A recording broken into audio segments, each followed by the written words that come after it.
À l'entame de ma communication à l'occasion de la tenue de cette réunion mensuelle de sécurité qui intervient dans une conjoncture sécuritaire marquée par des débordements et des failles, je voudrais rappeler sommairement à chacun de vous que le Conseil militaire de transition s'est engagé devant le peuple tchadien à tout mettre en œuvre dans cette phase sensible de transition en vue d'assurer le fonctionnement optimal des services de l'État à tous les niveaux, de consolider la paix, l'unité, la justice et les libertés fondamentales, garantir la sécurité des personnes et des biens sur l'ensemble du territoire, défendre l'intégrité territoriale et la souveraineté internationale de notre pays, conduire une transition inclusive, consensuelle et exemplaire, préserver les acquis démocratiques, politiques et sociaux. Pour traduire dans les faits concrets les engagements pris en matière de la préservation de la sécurité des personnes et des biens, le Conseil militaire de transition a procédé au renforcement des forces de défense et de sécurité en matière de nombre d'effectifs, de formation et d'équipement pour qu'elles puissent remplir leurs missions dans les conditions appropriées. Dans le même élan, le Conseil militaire de transition a entrepris une réforme historique et multiforme pour améliorer les conditions de vie et de travail des membres des forces de défense et de sécurité, a renforcé la mission de la Commission de désarmement des civils et a ordonné la levée des barrières anarchiques sur l'ensemble du territoire national.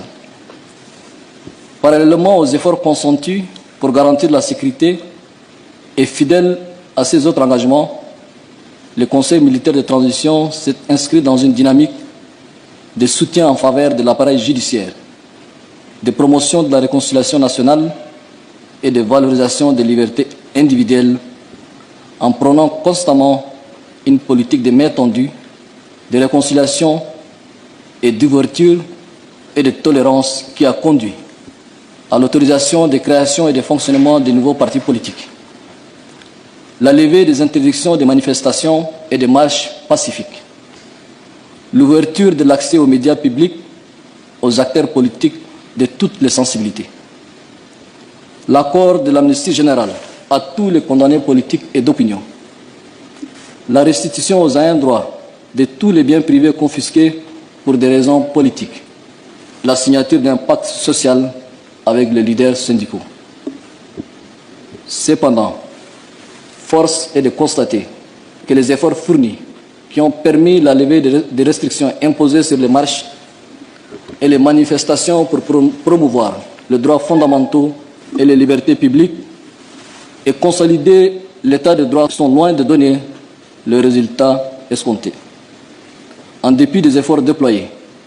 les fruits n'ont pas tenu la promesse des fleurs, comme en témoigne malheureusement l'actualité éloquente ces derniers jours sur la manipulation de la fibre ethnique, l'encouragement du repli identitaire et l'accroissement de la haine communautaire et la récurrence des conflits intercommunautaires qui s'éteignent ici pour s'allumer là-bas. Il est temps que cela cesse. Il est temps que cessent également les allégations mensongères et sans aucun fondement qui circulent sur le redéploiement des forces françaises à l'intérieur du pays ou l'envoi des forces tchadiennes au Yémen. Ceux qui font de la division, de la haine, de la violence,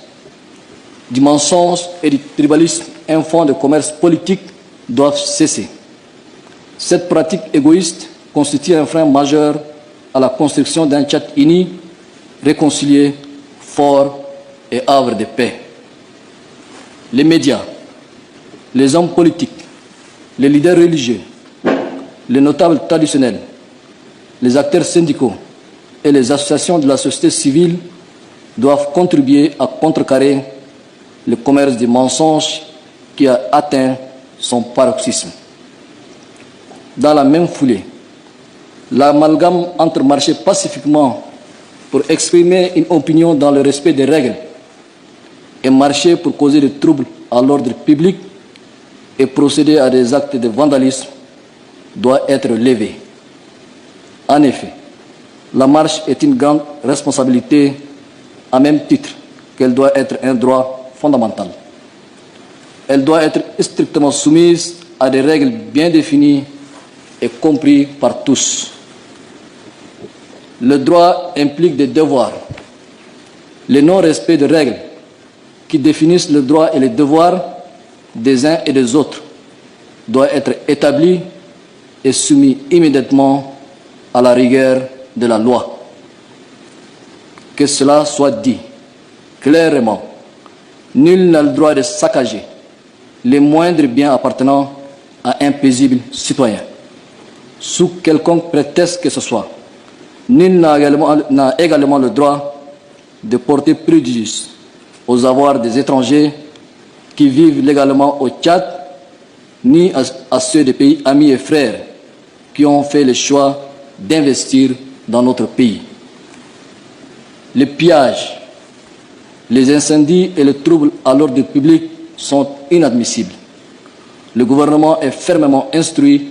à l'effet d'appliquer la loi dans toute sa rigueur. À cet égard, le Conseil militaire de transition félicite les forces de défense et de sécurité pour la marque de professionnalisme et d'abnégation dont elles font preuve dans la gestion des manifestations et pour leur apport quotidien dans la sécurisation de notre pays. Je voudrais également appeler les magistrats et plus largement tous les acteurs de l'appareil judiciaire à jouer pleinement et entièrement leur rôle face aux dérives de ceux qui piétinent les lois, sèment les troubles et attisent le conflit intercommunautaire. Force est à la loi et à elle seule. Le Conseil militaire de transition est pleinement conscient de tous les problèmes socio-économiques qui minent la société tchadienne et comprend parfaitement les aspirations légitimes de ceux qui aspirent à l'émergence d'un Tchad meilleur pour tous, débarrassé de ces maux et résolument tourné vers le développement intégré et durable. C'est pourquoi nous sommes engagés à organiser un dialogue national inclusif et souverain qui offrira un cadre idoine, légitime et représentatif pour discuter librement, sereinement et ensemble de tous les problèmes qui ont émaillé la vie de notre nation. Ne nous trompons pas, ne cherchons pas ailleurs, n'allons pas loin. Nos problèmes sont des problèmes nationaux et ils émanent de nos propres manquements cumulés qui doivent être corrigés. La tenue d'un dialogue national sincère, franc et inclusif est le premier palier à franchir dans notre marche résolue vers un avenir radieux pour notre cher et beau pays. Que Dieu bénisse le Tchad. Je vous remercie.